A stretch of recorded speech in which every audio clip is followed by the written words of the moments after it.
Hi there, everyone. This is Dan Dix here, reporting for Press for Truth, and today we're sitting here with Josef of Whistleblower-TV, and we're in Christiania here in Copenhagen, Denmark. Josef, tell us a little bit about this. Somewhat of a, I suppose, can be referred to as an anarchist society. What is Christiania all about? Well, it started out in 72. Actually, in 71, people broke down the fence. It used to be an army base. It was that for many years, and then they didn't use it anymore, and people, because of the urbanization, people moving into the city, there was not so many green areas in Copenhagen, but this place was green, and people found that out, so they broke down the fence, and it started up as a society in 72.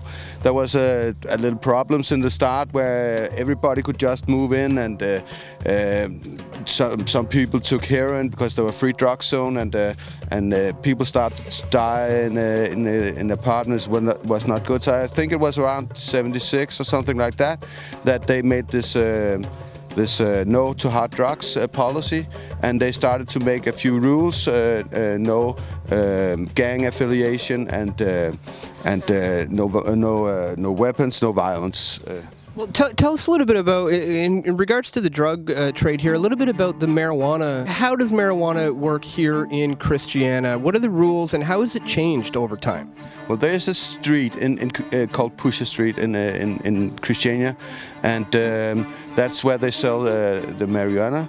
And it used to be an open, where you could see what they sold, but the government, after 2003, I would say 2004, made it hard to make an open sale but before that, it still is, but it's just not open. But now you can go to the table and you can pick your red Lebanon or your Afghan, different kinds of hash, and we have seen like a revival of this pot strains. So yeah, it's like going into a store and just picking the things you want. However, to clarify, it is still illegal here in Denmark, right? Yeah, it is. It's been tolerated by the government because Christiania became a social experiment, I think, in the early 80s, and it was a social experiment until 2003, and because it was a social experiment and people and Christiania could have their own rules. Well, then, and one of them was no to hard drugs.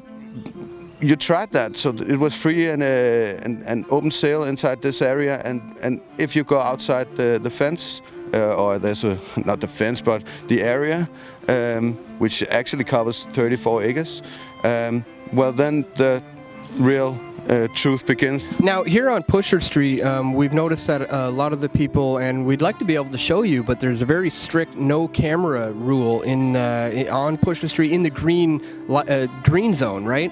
All the pushers are wearing masks and hiding their faces, but I hear what didn't used to be like that. What changed? What changed was in 2003 the experiment got a new permit, but the government changed in 2001. They wanted to normalize the place, and that was totally the opposite, and nobody knew what normalizing was. But to the government, or Copenhagen City Hall, it was putting in a lot of police, patrolling the streets with escorts of policemen, going into kids' pockets. People got arrested. So the police kind of tried to come in and shut down the anarchist community, but it wasn't able to wipe it out completely. And this place still operates. Now, I've noticed there's a lot of houses, and it seems that people live in here. How does that work? Do they have to pay property taxes, or is it completely an anarchistic society where they can be 100% self-sustainable? Well, it's not 100% self-sustainable. It's an idea, and it has developed over 40 years. As I said before, it has 34 acres, and most of the place is where people are living. There is the green light district where they sell the marijuana, but maybe that's can say 1/5 of the area, and yes, people they paid a rent to stay in here. The houses are owned by Christiania, and the rent goes to what can you say? It was before it was an internal fund, and also the stores in here, they paid to have their stores a kind of rent in here, and you paid that. Everybody takes care of the roads and the sewers and everything. Well, that's Christiania who does that. And actually, people used to be able to build their own houses like they wanted, where they wanted. You can't do that anymore. Now you need a permit. And that developed after 2003. And the police came in here with the biggest squad ever in Danish history at that time. It was 1,000 policemen went into people's houses. That started the normalization, and that it carried on in 2005, 2006. In 2007, we had a big ride inside Copenhagen. It also developed into this area, and it went on for 4 days. 860 people got arrested over these 4 days, and the police got more guns. They got bigger weapons, more body armor, bigger cars, armored cars. Everything got militarized, and all the people you have been here now for almost a week, they are friendly, they are free, and suddenly everything became Americanized or something like that.